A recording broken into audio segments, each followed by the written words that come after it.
बिस्मिल्लाहिर्रहमानिर्रहीम। कैसे हैं भैया आप लोग? रटना नहीं, समझना है। Syntax book board 9th chemistry new book, उसकी प्रॉब्लम्स करने जा रहे हैं। Chapter number 1 part 3।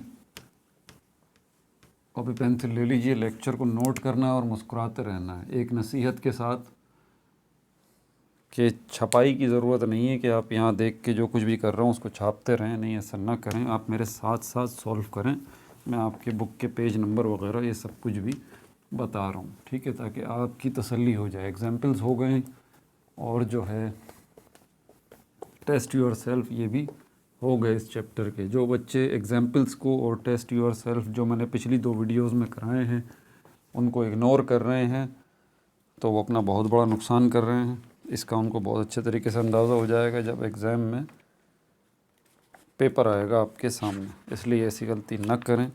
Examples, test your self, उन पर अच्छी ग्रिप आप कर लें, इसमें आपका फ़ायदा है। पेज नंबर 32 खोल लें आप।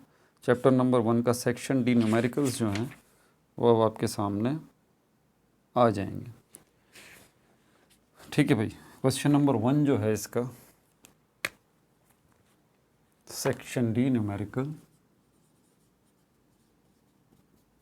सेक्शन डी न्यूमेरिकल्स का है ये। और इसका क्वेश्चन नंबर 1, इक्वेशंस को बैलेंस करना है। इक्वेशंस को बैलेंस करना है। मैं भी कर रहा हूँ, आप भी ट्राई करें। कुछ इक्वेशंस ट्रिकी होती हैं, ज़्यादा तंग करती हैं। ये पहली इक्वेशन उनमें से ही एक है। लेकिन अगर आप इस तरीके को फॉलो करें, इसका कोई तरीका नहीं है। इसके मेथड को हम कहते हैं ट्रायल एंड एरर मेथड, मतलब गलती करो और सुधारो। तो इसलिए आप पेंसिल से करें, मिस्टेक्स होंगी, फिर दोबारा ट्राई करें, फिर दोबारा ट्राई करें, तो इंशाल्लाह फिर आपको आइडिया हो जाएगा। इसमें जो सबसे पहली हमारे पास इक्वेशन है उसमें अमोनिया गैस जो है वो ऑक्सीजन गैस के साथ रिएक्ट कर रही है, ठीक है, और उसके नतीजे में नाइट्रिक ऑक्साइड बन रहा है और वाटर बन रहा है। इक्वेशन की राइट हैंड साइड को छेड़ने की ज़रूरत नहीं है, लेफ्ट हैंड साइड पे देखते जाएं, नाइट्रोजन मौजूद है। जैसे कर रहा हूँ वैसे करते जाएं, आपको प्रॉब्लम नहीं होगी। N is equal to H is equal to O is equal to, जो यहाँ पर इक्वेशन की लेफ़्ट हैंड साइड पर जो कुछ भी आपको मिलता है वही राइट हैंड साइड पर भी है, ये बात तय है। तो यहाँ पर भी N is equal to H is equal to और O इज़ इक्वल टू। अब यहाँ नाइट्रोजन चेक कर लें, एक ही है। जो करंट पोजीशन है पहले वो लिखें। नाइट्रोजन 1 है, हाइड्रोजन 3 है, ऑक्सीजन 2 है। यहाँ पर चेक करें करंट पोजीशन, नाइट्रोजन 1 है, हाइड्रोजन 2 है और ऑक्सीजन 1 2 2 ऑक्सीजन है। इसको बैलेंस करना आसान नहीं है। अगर आप 2 और 3 के हिसाब से चलेंगे ना तो आप बहुत उलझ जाएंगे, ये मैं आपको पहले बता दूँ। मुझे कैसे पता? मैंने भाई ट्राई की है, बार बार कोशिश की है, 2 3 4 इनसे कोशिश की है, हुई नहीं। फिर मैंने सोचा आगे चलूँ, 5 6 तक ट्राई करूँ, फिर जाके मामला बैठा है, ठीक है। तो यहाँ पर आप पहले देखें तो नाइट्रोजन नाइट्रोजन ये तो बराबर है। हाइड्रोजन जो है हमारे पास ये यहाँ 3 है और वहाँ हाइड्रोजन 2 है, 3 और 2।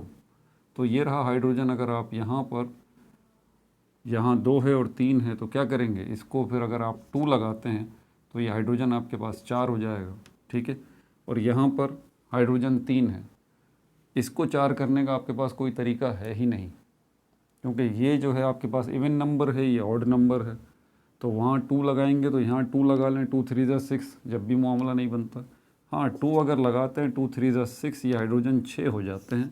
तब आपके पास ये ऑप्शन है कि यहाँ आप 3 लगा दें, 3 2 ज़ा 6, तब जाके हाइड्रोजन का मामला बैलेंस हो जाएगा। नाइट्रोजन को देखते हैं तो इस तरह से, क्योंकि ये 2 सिर्फ हाइड्रोजन के साथ नहीं है, ये नाइट्रोजन के साथ भी है, तो नाइट्रोजन में तब्दीली आ गई। नाइट्रोजन 2 है, यहाँ नाइट्रोजन 1 है। अब नाइट्रोजन को बैलेंस करने के लिए आप यहाँ 2 लगाएंगे तो ये नाइट्रोजन बैलेंस हो गया। लेकिन प्रॉब्लम यही है कि आप एक चीज़ बैलेंस करना चाहते हैं तो दूसरी अनबैलेंस हो जाती है। अब हमारे पास हाइड्रोजन और नाइट्रोजन की पोजीशन तो ओके है, लेकिन ऑक्सीजन जो है उसकी पोजीशन अब क्या है? 3 ऑक्सीजन के एटम ये रहे, 2 ऑक्सीजन के एटम ये रहे, तो ऑक्सीजन यहाँ पर है 5 और यहाँ पर ऑक्सीजन है 2 ऑक्सीजन यहाँ, 5 ऑक्सीजन वहाँ। अब आप क्या करेंगे? अगर आप 2 और 3 इसको छेड़ते हैं तो जाहिर सी बात है हाइड्रोजन और नाइट्रोजन कहीं ना कहीं डिस्टर्ब करेगा आपको। तो प्रॉब्लम ये है कि ऑक्सीजन को बैलेंस करने के चक्कर में रहेंगे तो हाइड्रोजन और नाइट्रोजन को अनबैलेंस कर बैठेंगे। ये है इशू। अब इसको क्रिटिकली थोड़ा सा देखिए और समझने की कोशिश कीजिए। ये एक आपके पास ऐसा स्पॉट है, यहाँ पर 2 लगाते हैं, 3 लगाते हैं, 4 लगाते हैं, तो दूसरा कोई ऑक्सीजन के साथ है नहीं जो कि डिस्टर्ब होगा। जैसे यहाँ पर आप देख रहे हैं कि नाइट्रोजन और हाइड्रोजन एक साथ हैं, यहाँ कोई नंबर लगाएंगे तो वो दोनों पर असरअंदाज होगा। यहाँ पर नाइट्रोजन और ऑक्सीजन एक साथ हैं, यहाँ कोई नंबर लगाएंगे दोनों पर असरअंदाज होगा। हाइड्रोजन और ऑक्सीजन एक साथ हैं, यहाँ कोई नंबर लगाएंगे दोनों पर असरअंदाज होगा। ये आपके पास प्लस पॉइंट है कि यहाँ पर ऑक्सीजन अकेला है, इसको ज़रा जहन में रखें। ऑक्सीजन यहाँ पर है मतलब आप 2 2 4 भी कर सकते हैं, 3 2 6 भी कर सकते हैं, 4 2 8 भी कर सकते हैं, 5 2 10 भी कर सकते हैं। ये आपके पास ऑप्शन है, तो आप इसको ना छेड़ें। आप यहाँ पर देखें कि यहाँ क्या करंट पोजीशन बन रही है, ये रिज़र्व में रखें कि इसको तो आप 2 भी बना सकते हैं जो कि अभी मौजूदा है, आप इसको 4 भी बना सकते हैं, 6 भी बना सकते हैं, 8 10, इसको आप कुछ भी कर सकते हैं। अब यहाँ पर देखें कि दूसरों को आप कैसे बैलेंस कर सकते हैं। तो ऑक्सीजन अगर यहाँ पर 5 नहीं बना सकते, आप इसको ऑक्सीजन को 5 नहीं बना सकते, देखें ना, कम से कम नंबर 2 लगा सकते हैं। 2 लगा दिया, 2 2 4 हो जाएगा, 3 लगाएंगे 3 2 6 हो जाएगा, 4 लगाएंगे 4 2 8 हो जाएगा। यहाँ जो करंट पोजीशन है वो 5 ऑक्सीजन की बन रही है, तो ऑक्सीजन की पोजीशन 5 नहीं बननी चाहिए, ऑक्सीजन की पोजीशन 6 बन जाए। अच्छा, 6 बनाने के लिए आप यहाँ पर 4 अगर लगाते हैं तब जाके ऑक्सीजन की पोजीशन सही हो जाएगी। ऑक्सीजन जो है वो 4 और ये 2 6 हो गए, ठीक है, ये तो मसला हल हो गया। अब यहाँ पर क्या है, इसको 6 बनाना है तो 3 लगा दें, 3 2 6, ऑक्सीजन ये भी बैलेंस हो गया। लेकिन यहाँ ये 4 लगाने से अब हाइड्रोजन डिस्टर्ब हो गया, हाइड्रोजन हो गया 8, हाइड्रोजन हो गया 8। यहाँ पर हाइड्रोजन क्या है, यहाँ पर हाइड्रोजन 2 3 6 है। अगर यहाँ 3 लगाते हैं, 3 3 9 हो जाएगा, 4 लगाते हैं, 4 3 12 हो जाएगा। आप इवन नंबर्स को लें, 4 3 12 कर लें, हाइड्रोजन कर लें, इवन नंबर्स को फोकस करें, ऑड को नहीं। 4 3 12। यहाँ पर हाइड्रोजन की पोजीशन ये है कि अब इसको 12 करना है, आप कर सकते हैं क्योंकि इवन नंबर है ना। यहाँ 6 लगा दें, 6 2 12, हाइड्रोजन आपका 12 हो गया। अब ऑक्सीजन का क्या प्रॉब्लम है, ऑक्सीजन जो है आपके पास 6 ये रहे, 2 ये रहे, ऑक्सीजन हो गया आपके पास 8। अब देखें, इसको 8 बना सकते हैं आप, ऑक्सीजन डिस्टर्ब कर रहा है ना, तो ये 4 लगा दें, 4 2 8, ऑक्सीजन हो गया। अब किस जगह प्रॉब्लम है, हाइड्रोजन भी बैलेंस, ऑक्सीजन भी बैलेंस, नाइट्रोजन डिस्टर्ब करेगा।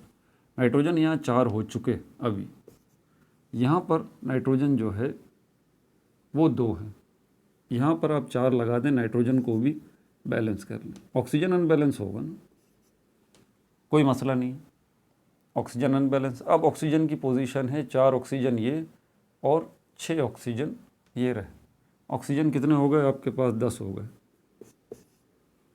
इसको 10 बनाना आपके लिए आसान है, याद रहे, इसको इवन में लेके आना आपके लिए आसान है, इसीलिए मैंने इवन नंबर्स को फॉलो किया, ऑड को मैंने नहीं लिया। इसके साथ 5 लगा दें अगर आप, तो अब आपका मसला हल हो जाएगा। 5 2 10, ऑक्सीजन हो गए। यहाँ पर 4 ऑक्सीजन, 6 ऑक्सीजन, 10 ऑक्सीजन ये हो गए, 4 नाइट्रोजन, 4 नाइट्रोजन बैलेंस हो गए। हाइड्रोजन 4 3 12, 6 4 12। तो इस तरह से ये पहली इक्वेशन हो गई आपकी बैलेंस, ठीक है भाई। दूसरी की तरफ चलते हैं। दूसरी इक्वेशन क्या कह रही है, पोटेशियम नाइट्रेट, पोटेशियम नाइट्रेट जो है, ठीक है, इससे पोटेशियम नाइट्राइड बन रहा है और ऑक्सीजन गैस बन रही है। करंट पोजीशन पहले चेक कर लें, पोटेशियम यहाँ पर है, नाइट्रोजन यहाँ पर है, ऑक्सीजन यहाँ पर है, जो यहाँ पर है वही वहाँ पर है, पोटेशियम, नाइट्रोजन और ऑक्सीजन। अब करंट पोजीशन पोटेशियम 1 है, नाइट्रोजन 1 है, ऑक्सीजन 3 है। यहाँ पोटेशियम 1 है, नाइट्रोजन 1 है, ऑक्सीजन 2 और 2 4। कौन सी चीज़ अनबैलेंस है, ऑक्सीजन। दोबारा इवन और ऑड नंबर आपके सामने आ गए, 3 और 4। यहाँ पर कम से कम नंबर आप 2 लगा सकते हैं, 2 3 6, ऑक्सीजन आपकी बैलेंस हो गई। दूसरों को छोड़ दें, अभी ऑक्सीजन को नज़र में रखें। 2 3 6, यहाँ पर 2 ऑक्सीजन, अगर यहाँ पर फिर वो देखें ऑक्सीजन आपको अकेला मिल रहा है, इसको आप इस्तेमाल कर सकते हैं बाद में भी। यहाँ पर अगर आप 2 लगाएंगे, 2 2 4 ऑक्सीजन हो गया, यहाँ पर 2 3 6 ऑक्सीजन हो गया। लेकिन यहाँ पर देखें 2 2 4 ऑक्सीजन यहाँ पे और 2 ऑक्सीजन ये रहे, 6 ऑक्सीजन हो गए टोटल। 2 ये रहे और 2 2 4 ये रहे।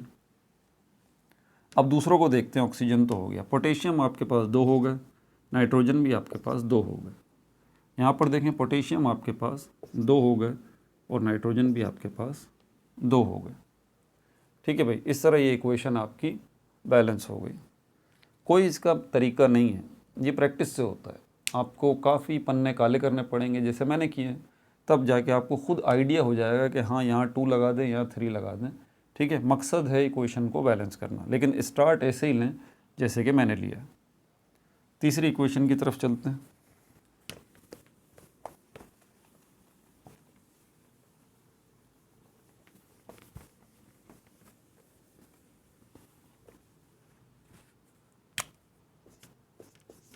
सी, इसमें कैल्शियम है और वाटर है। ठीक है, कैल्शियम हाइड्रोक्साइड बन रहा है प्लस हाइड्रोजन गैस बन रही है। करंट पोजीशन कैल्शियम की देखें, कैल्शियम यहाँ पर है, हाइड्रोजन यहाँ पर है, ऑक्सीजन यहाँ पर है।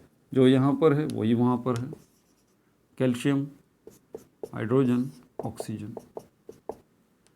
कैल्शियम यहाँ पर 1 है, हाइड्रोजन 2 हैं और ऑक्सीजन 1 है। कैल्शियम यहाँ पर 1 है, हाइड्रोजन 2 2 1 2, 2 हाइड्रोजन ये रहे, 2 हाइड्रोजन ये रहे, 4 हाइड्रोजन है यहाँ पर, 2 ये रहे, 2 ये रहे। ऑक्सीजन ये 2 इन दोनों के साथ है, O के साथ भी और H के साथ भी, ऑक्सीजन 2 है। अब करंट पोजीशन ये है कि कैल्शियम तो बराबर है, लेकिन हाइड्रोजन जो है वो बराबर नहीं है और ऑक्सीजन भी बराबर नहीं है। अब क्या करना चाहिए, कैल्शियम को तो न छेड़ें आप, ये अकेला है यहाँ पर। हाइड्रोजन को देखें, वहाँ 4 हैं, यहाँ 2 हैं, तो हाइड्रोजन यहाँ 2 लगा दें, 2 2 4 आपके पास हाइड्रोजन यहाँ पर हो जाएगा। ठीक है, हाइड्रोजन यहाँ पर ऑलरेडी 4 है, लेकिन ये 2 लगाने से ऑक्सीजन डिस्टर्ब हो गया, ऑक्सीजन 2 हो गए हैं। वहाँ पर ऑक्सीजन जो है ऑलरेडी 2 है, तो इस तरह इक्वेशन आपकी बैलेंस हो गई। कैल्शियम 1, हाइड्रोजन 4, ठीक है भाई, और ऑक्सीजन भी आपके पास 2 2 दोनों साइडों पर आ चुके। ये इक्वेशन आपकी बैलेंस हो गई। डी की तरफ आ जाइए। सोडियम बाइकार्बोनेट, ठीक है, इससे क्या बन रहा है, इससे बन रहा है सोडियम कार्बोनेट, वॉशिंग सोडा जिसको कहते हैं। ठीक है, वाटर बन रहा है और कार्बन डाइऑक्साइड बन रही है। इक्वेशन को चेक कर लिया करें, लिखते हुए कोई गलती ना कर बैठें आप। ठीक है, सोडियम बाइकार्बोनेट NHCO3 और sodium carbonate Na2CO3 plus H2O plus CO2। अब यहाँ पर sodium, hydrogen, carbon, oxygen. Sodium आपके पास ये जो यहाँ पर है वही यहाँ पर है, सोडियम, हाइड्रोजन, कार्बन, ऑक्सीजन। यहाँ पर करंट पोजीशन देखें, सोडियम 1 है, हाइड्रोजन 1 है, कार्बन 1 है, ऑक्सीजन 3 है। इस पूरी साइड पर देखें आप, सोडियम 2 है, हाइड्रोजन ये रहा 2, ठीक है, कार्बन 1 ये रहा, 1 ये रहा, कार्बन 2 है, ऑक्सीजन 3 ये रहे, 1 ये रहा 4 और 2 ये रहे 6। तो यहाँ पर सोडियम बैलेंस नहीं है, हाइड्रोजन बैलेंस नहीं है, कार्बन भी बैलेंस नहीं है और ऑक्सीजन भी बैलेंस नहीं है, कुछ भी बैलेंस नहीं है यहाँ पर। किसी एक को पकड़ के आगे चलें, सोडियम को बैलेंस कर लें, 2 लगा दें तो ये 2 हो गए, सोडियम यहाँ पर 2 है। अब ये 2 इस हाइड्रोजन के साथ भी है तो हाइड्रोजन भी 2 हो गए, ये 2 इस कार्बन के साथ है तो कार्बन भी 2 हो गए, ये 2 इस ऑक्सीजन के साथ भी है तो ऑक्सीजन 2 3 6 हो गए। ठीक है, यहाँ पर क्या पोजीशन है सो अब देखें, सोडियम बराबर हो गया हाइड्रोजन बराबर, कार्बन बराबर और ऑक्सीजन भी बराबर हो गए। इस तरह इक्वेशन आपकी ये बैलेंस हो गई। ठीक है भाई, आखिरी इक्वेशन देखें, कार्बन मोनोऑक्साइड और ऑक्सीजन वाली।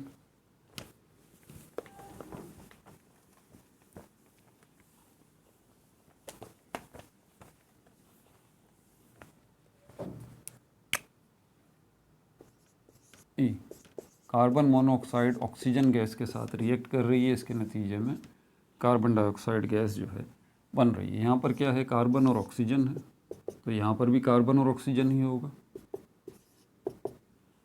कार्बन यहाँ पे कितना है, एक, ऑक्सीजन एक, ये रहा, दो ये रहे, तीन ऑक्सीजन है, कार्बन यहाँ पर एक है, ऑक्सीजन दो है। तो अनबैलेंस क्या है यहाँ पर आपके पास, ऑक्सीजन जो है वो अनबैलेंस है। इवन और ऑड नंबर को जहन में रखें। यहाँ पर आपके पास दो ऑक्सीजन है, यहाँ पर आपके पास तीन ऑक्सीजन है, ये आपका प्लस पॉइंट है अकेला, तो इसको आप यूटिलाइज़ कर सकते हैं। अगर यहाँ 2 लगा दें तो दो ऑक्सीजन, चार ऑक्सीजन हो गए। यहाँ पर भी आप 2 लगा दें, 2 2 ज़ा 4, ऑक्सीजन 4 हो गए। तो ऑक्सीजन का तो मसला हल हो गया। 2 2 ज़ा 4 ऑक्सीजन यहाँ पे, और दो ऑक्सीजन ये रहे, दो ऑक्सीजन ये रहे, ऑक्सीजन 4। अब बिगाड़ कहाँ पैदा हुआ, कार्बन 2 हो गए और यहाँ पर भी कार्बन 2 हो गए, और आपकी इक्वेशन इस तरह से बैलेंस हो गई। ठीक है भाई, क्वेश्चन नंबर 2 की तरफ चलते हैं। Calculate the formula mass. आगे बोल रहा है A.M.U में आपको फाइंड आउट करना है ऑफ द फॉलोइंग। पहले ही बता चुका हूँ, फार्मूला मास है, मॉलिक्यूलर मास है या मोलर मास है, इनको निकालने का तरीका तीनों का सेम ही है, लेकिन ये तीनों अलग चीज़ हैं। फार्मूला मास फार्मूला यूनिट का होता है, मॉलिक्यूलर मास मॉलिक्यूल का होता है, और मोलर मास एटम का भी हो सकता है, फार्मूला यूनिट का भी हो सकता है, और मॉलिक्यूल का भी हो सकता है। नंबर 2,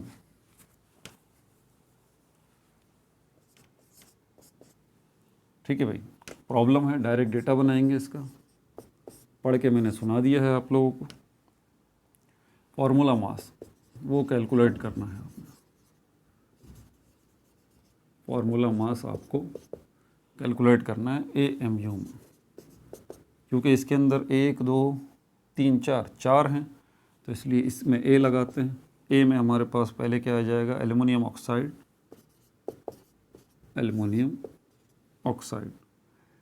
ठीक है भाई। अब यहाँ पर इसको सॉल्व करते हैं। एल्युमिनियम के एक एटम का एटॉमिक मास 27 है, 2 एटम है एल्युमिनियम के, तो मल्टीप्लाई बाय 2, प्लस ऑक्सीजन के 3 एटम हैं, एक का 16 है एटॉमिक मास, एक एटम का 3 एटम है, यहाँ पर इक्वल का निशान लगाएं, प्लस जो साइन हो उसको एज इट इज़ नीचे ले आया करें, मैंने पहले भी समझाया था आप लोगों को। उसके बाद आपने क्या करना है, कैलकुलेटर उठाएं या मैनुअल वर्क करने की कोशिश किया करें। 27 मल्टीप्लाई बाय 2, 54 इसका जवाब आ गया, ठीक है। और 16 को 3 से मल्टीप्लाई करेंगे, 48 इसका जवाब आ जाएगा। 54 और 48, 102 एल्युमिनियम ऑक्साइड का जो फॉर्मूला मास निकला है वो 102 निकला है, ठीक है भाई। बी ले लेते हैं। बी में हमारे पास मैग्नीशियम क्लोराइड है, MgCl2। मैग्नीशियम के एक ही एटम है, इसका एटॉमिक मास है 24।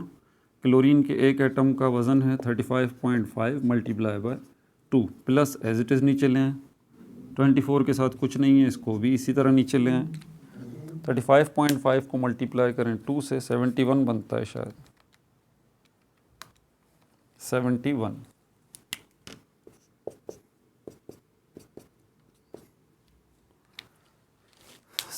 प्लस 24, 95। A.M.U यानी कि एटॉमिक मास यूनिट, ये लाजमी लिखना है, नहीं तो आपका जवाब गलत कंसीडर किया जाएगा। उसने क्लियरली कहा है सवाल में, एटॉमिक मास यूनिट में आपने जवाब निकालना है, ठीक है। सी की तरफ आ जाइए। तीसरा इसके अंदर सोडियम क्लोराइड, ये तो बहुत ही आसान है, क्लास में आपने देखा होगा। सोडियम का एक एटम है, क्लोरीन का एक एटम है, इसका एटॉमिक मास 23 है, इसका 35.5 है, तो इसका बनेगा 58.5 A.M.U। डी पे आ जाए इसका, पोटेशियम नाइट्रेट। पोटेशियम का एक एटम है, नाइट्रोजन का भी एक एटम है, ऑक्सीजन के 3 एटम है। पोटेशियम के एक एटम का एटॉमिक मास 39 है, नाइट्रोजन के एक एटम का एटॉमिक मास 14 है, ऑक्सीजन का 16 है मल्टीप्लाई बाय 3 प्लस प्लस इसी तरह ले आएँ। अभी प्लस ना करें जब तक मल्टीप्लाई वाला मसला आपका हल नहीं होता। 16 को 3 से मल्टीप्लाई करें तो ये हो जाएगा 48। अब तीनों को एक साथ आप प्लस कर लें कैलकुलेटर पर, ये हो जाएगा 39 plus 14 plus 48 101। Magnesium potassium nitrate का फॉर्मूला मास जो निकला है 101 A.M.U। ये भी आपका हो गया क्वेश्चन नंबर 2। क्वेश्चन नंबर 3 की तरफ चलते हैं।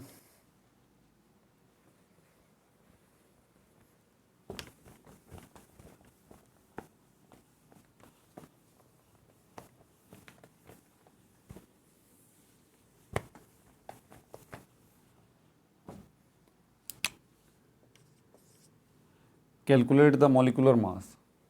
Formula mass, molecular mass, molar मास निकालने का तरीका वही है। तो मॉलिकुलर मास आपको कैलकुलेट करना है ये A.M.U में।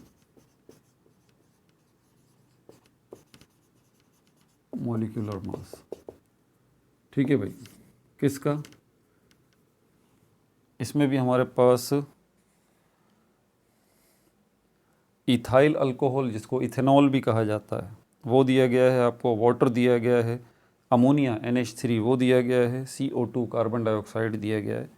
केमिकल नेम आपको आने चाहिए। ए हम ले लेते हैं C2H5OH। यहाँ पर कार्बन के 2 एटम हैं, एक का एटॉमिक मास 12 है, हाइड्रोजन के 5 एटम हैं, एक का एटॉमिक मास 1 है, ऑक्सीजन 16 प्लस 1। हाइड्रोजन 2 जगह पे आया है, इसको इसी तरह लिखना है आपने, ठीक है।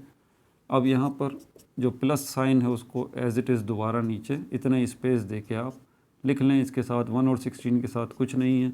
इसी तरह लें, 1 को 5 से मल्टीप्लाई करेंगे 5 जवाब आएगा, 12 को 2 से मल्टीप्लाई करेंगे 24 जवाब आएगा। अब बड़ी आसान सी एडिशन है, 20 30, ठीक है, 20 और 30, 30 35 39 40 46 46 A.M.U।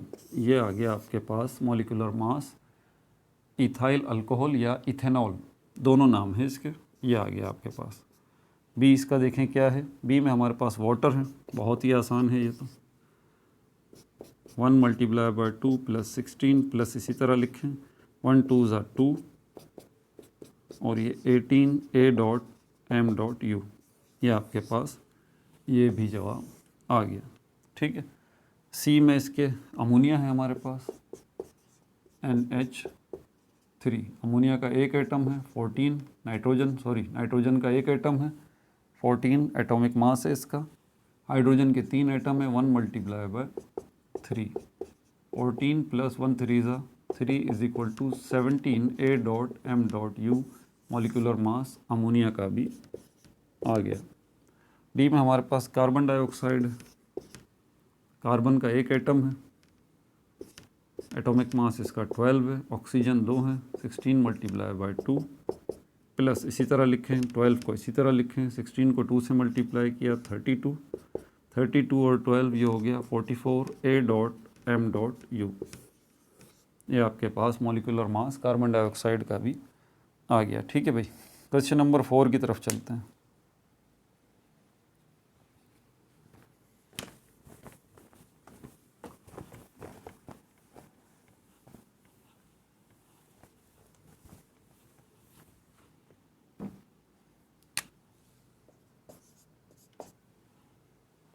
How many moles are required. मैंने कहा था कि प्रॉब्लम धीरे धीरे पढ़ें और जो वो बोल रहा है उसको पढ़ते हुए डेटा आप बनाते जाएं। नंबर ऑफ़ मोल्स वो आपसे पूछ रहा है क्योंकि उसने बोला है ना हाउ मैनी मोल्स, बस यहाँ तक पढ़ें और डेटा में लिख दें number of moles is equal to question mark. अब आगे पढ़ें। Are required to prepare 40 gram of H2SO4। Mass आपके पास आ गया, ये कौन सा मास है, मास इन ग्राम कितना है 40 ग्राम। सब्सटेंस क्या दिया है उसने, सब्सटेंस जो है वो उसने आपको दिया है H2SO4। H2SO4 solution number of moles का फॉर्मूला लिखिए, बहुत आसान प्रॉब्लम है। नंबर ऑफ मोल्स बराबर हैं mass in gram divided by molar mass. Molar mass में पहले भी कह चुका हूँ आप लोगों को, एटॉमिक मास भी मोलर मास हो सकता है, फॉर्मूला मास भी मोलर मास हो सकता है, मॉलिक्यूलर मास भी मोलर मास हो सकता है। फ़र्क क्या है? फ़र्क सिर्फ इसका है, जी आपको सिर्फ आगे ग्राम लिखना है AMU की जगह। अगर आप एटॉमिक मास के साथ AMU के बजाय ग्राम लिख देंगे वो मोलर मास बन जाएगा। अगर आप फार्मूला मास की जगह, फार्मूला मास में AMU की जगह पर ग्राम लिख देंगे तो वो फार्मूला मास मोलर मास बन जाएगा।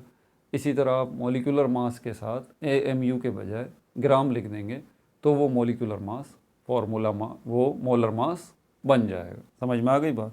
तो सिर्फ ग्राम लिखने का फ़र्क है। Atomic mass, formula mass, molecular mass, इनके आगे AMU की जगह अगर G लिख देंगे, ग्राम लिख देंगे तो वो अब कहलाएगा मोलर मास। ठीक है, ये मोलर मास एटॉमिक मास को भी रिप्रेजेंट करता है, फार्मूला मास को भी और मॉलिक्यूलर मास को भी। ठीक है, तो यहाँ पर हम चलते हैं। अब डीटो कर देता हूँ, मैं बार बार लिखने से बच जाऊँगा। ठीक है, डीटो मतलब वही लिखा हुआ है, ये इक्वल का निशान। मास इन ग्राम आपको कितना दिया गया है 40 डिवाइडेड बाय मोलर मास यहाँ से निकलेगा। ठीक है, H2 ये रफ वर्क में कर लें, H2SO4, हाइड्रोजन के 2 एटम हैं, 1 मल्टीप्लाई बाय 2, सल्फ़र का 1 एटम है, उसका एटॉमिक मास 32 है, प्लस ऑक्सीजन के 4 एटम हैं, एक का 16 है, तो ये हो जाएगा 64। प्लस वाले ऐसे ही लिख लें। ठीक है, 1 2 ज़ा 2, इसको आप प्लस करेंगे, इसका जवाब बनेगा 98। तो यहाँ पर आप लिखेंगे 98। आपको आगे इसमें ग्राम या AMU लिखने की ज़रूरत नहीं है। ठीक है, वो तो ख़ास तौर पे जब वो आपसे बोलता है कि भाई आपने AMU में लिखना है, या मोलर मास कभी आपको निकालने का बोलता है, तो मोलर मास जब आप निकालें, मिसाल के तौर पर H2O का अगर आपसे बोलता है कि मोलर मास निकालें, तो आपने मॉलिक्यूलर मास ही निकालना है, यानी कि 18। उसके लास्ट में AMU की जगह पे आप ग्राम लिख देंगे तो बस ये मोलर मास बन जाएगा, अगर कभी इस किस्म का सवाल आ जाए तो। 40 को 98 पे डिवाइड कर दें आप, 40 डिवाइडेड बाय 98, 0.408, 0.408। आगे क्या लिखेंगे? मोल्स, क्योंकि आपने नंबर ऑफ़ मोल्स जो हैं वो फाइंड आउट किए हैं। यहाँ पर आप पिछली वीडियोस में याद है ना, खूबसूरत तरीका, यहाँ रिज़ल्ट की हेडिंग डालें एक, और यहाँ पर आप लिखें 40 ग्राम H2SO4 इक्वल्स टू 0.408 मोल्स। बस ये छोटा सा एक जुमला लिखना है, आखिर में आपने ये बताना है कि भाई ये 40 ग्राम H2SO4 जो है वो 0.408 मोल्स के बराबर है। तो आपका जवाब बड़ा खूबसूरत हो जाएगा, चेकर भी खुश होगा, जो आपका आंसर चेक करेगा आपका आंसर भी बड़ा हो जाएगा, और आपको डेफिनेटली चेकर जो है वो अच्छे मार्क्स देगा। ठीक है, अब आगे चलते हैं। पॉइंट के बाद 3 डिजिट जो है वो आप ले लिया करें कम से कम। आखिरी प्रॉब्लम इसकी कर लेते हैं।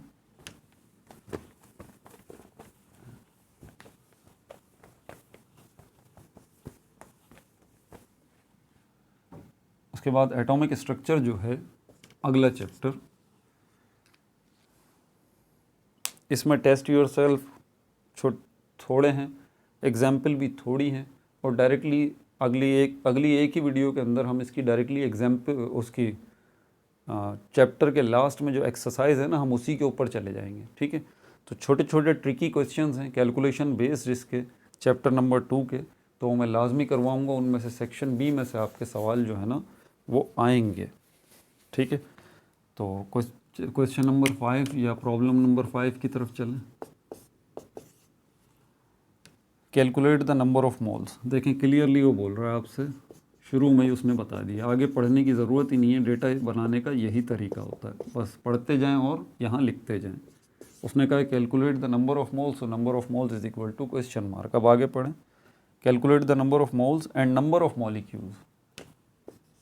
एक और चीज़ पूछ रहा है, नंबर ऑफ़ मॉलिक्यूल्स भी पूछ रहा है।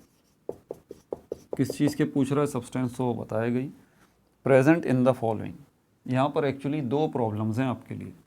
तो यहाँ पर पहले ए है, ए में आपके पास जो है वो क्या है, मास इन ग्राम कितना दिया गया है, 16 ग्राम। और इसमें सब्सटेंस क्या है, किस चीज़ का 16 ग्राम मास उसने दिया है, H2CO3 कार्बोनिक एसिड का, H2CO3 इसको कार्बोनिक एसिड बोलते हैं। तो उसने दो प्रॉब्लम दी हैं असल में इस एक में ही, तो इसको ए करके करते हैं, फिर इसका बी करेंगे। सॉल्यूशन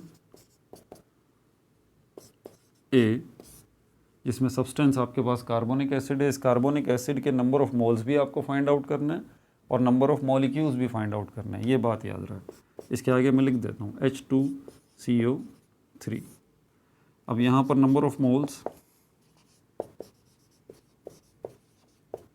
बराबर है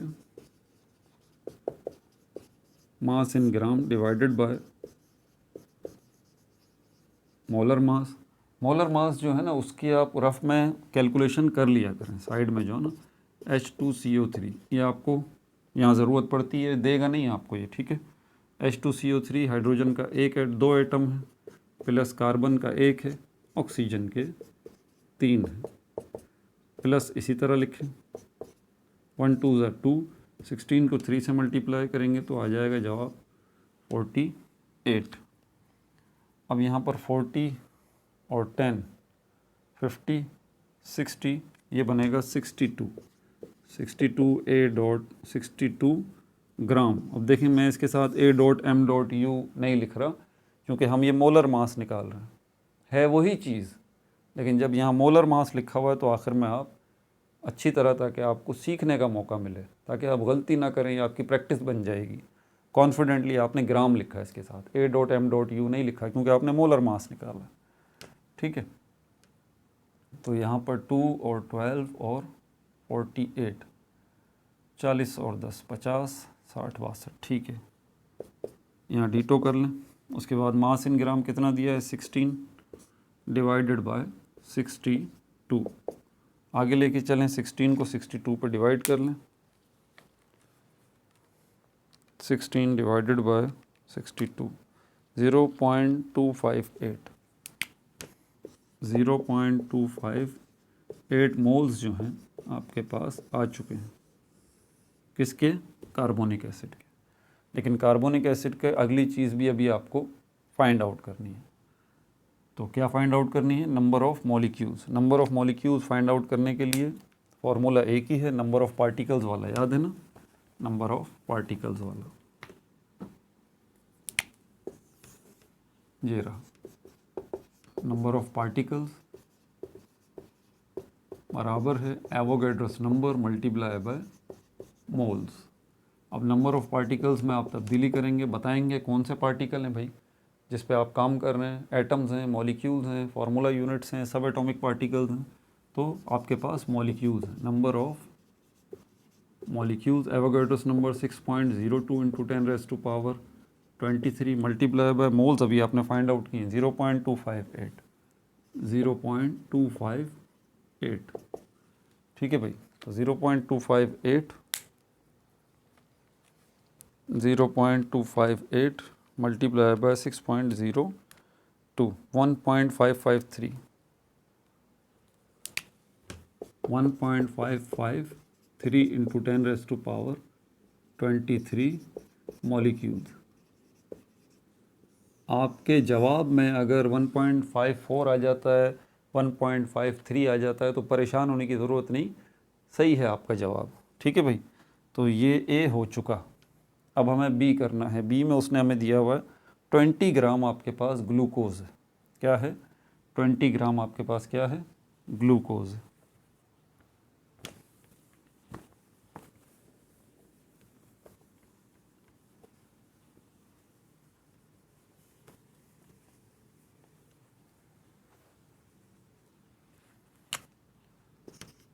B mass in gram 20 gram, substance कौन सा है, C6H12O6।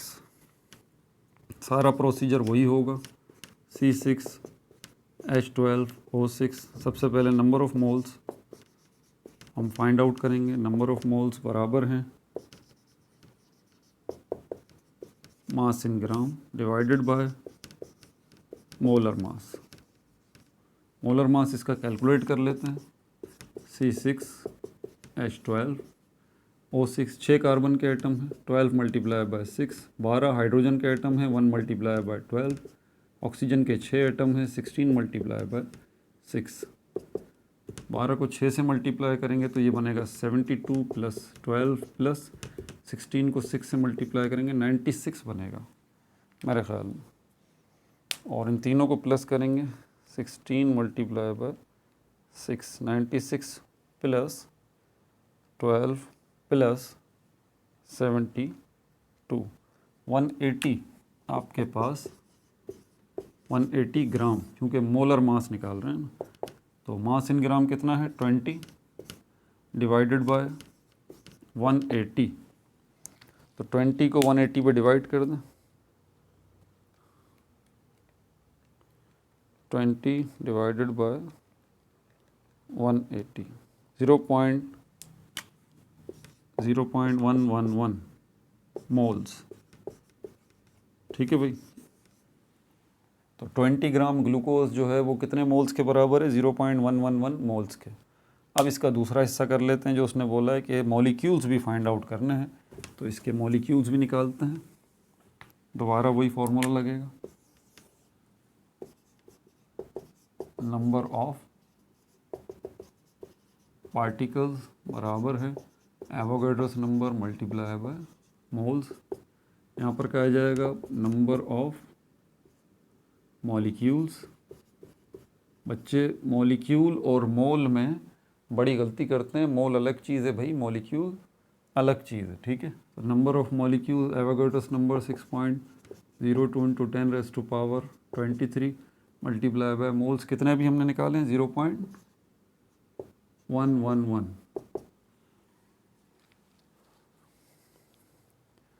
कुछ बच्चों के कैलकुलेटर पे आंसर लिखा हुआ होगा, तो उसी आंसर को वो मल्टीप्लाई करेंगे 6.02 से, थोड़ा सा वेरिएशन आ जाएगा इसकी वजह से। ठीक है। तो बेहतर ये कि आप 0.111 लें मल्टीप्लाई बाय 6.02, इस तरह से करें 0.668 जवाब आ जाएगा।